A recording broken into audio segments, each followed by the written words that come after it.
Hi everyone. In OT we talk about tall letters, short letters, and diving letters. So I'm going to give you a breakdown and show you how you can work on this with your child. So first you will need a piece of paper. If you have lines on it, even better. But even if you don't have paper with lines on it, I'm going to show you how you can still address this skill. We're working on adherence to the baseline and also the visual motor integration skills. So being able to understand where the letters are supposed to go on the line, and then being able to motor plan to place them there appropriately. So if you have lined paper, use that. That's great, and you will just use the first 3 lines. If you don't have lined paper, you can make 3 lines on your paper like so. So what I like to do is break it down by tall, short, and diving. So you can write this or they can write this, but tall, so these letters will all be the tall letters, and then short, and then the diving letters. So we're going to organize which letters go on which line. So I like to start at A. So A is a short letter, so you're going to have them write A on the line. So as you're doing this, remind them that their letter should be sitting in the line. If they draw it floating in outer space, have them redo it so that it sits on the line. B is tall, starts at the top, down, up, belly. Again, it's sitting on that line instead of floating in space. C, short, sitting on the line. D, tall. So for kids that reverse B and D, I like to teach them to do B, start at the top, down, up, belly, and then D, start with a magic C. Magic C, go up, down. Again, it's sitting on the line. E, hit that ball, run that base. This is a tricky one because they have to start up here, and if they start too low, then it goes through the line. If they start too high, it goes above the line. So just make sure that they're starting a little bit above the line, and again, look for that motor planning so that it sits on the line. F is a tall letter. Candy cane, line across. G is our first diving letter. So you want to remind them that G dives under the line. So magic C, go up, straight down, and hook. A lot of times what you'll see kids do with this one is this, and then they go out to the side like this to make their G.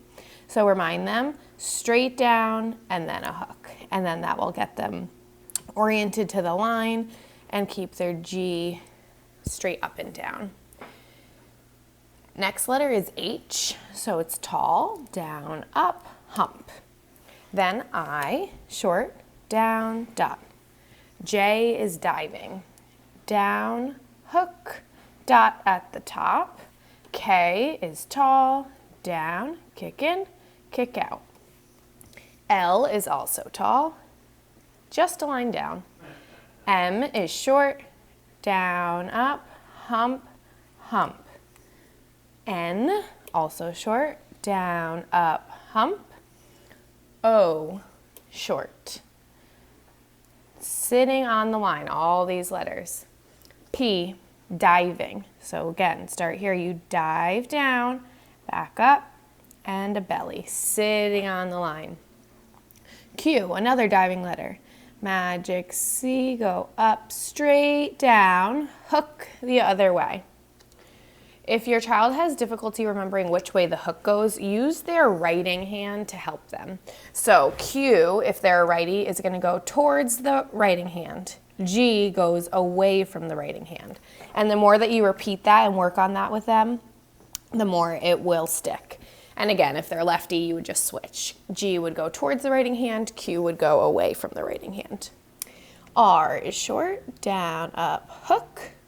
S, also short, little c, backward c. That one's really tricky to motor plan to make sure that the size is appropriate and that it will sit on the line. A lot of times you'll see this going right through the line and they'll have to do it again. So ask them, if it was too long, where should you start? Start a little bit higher.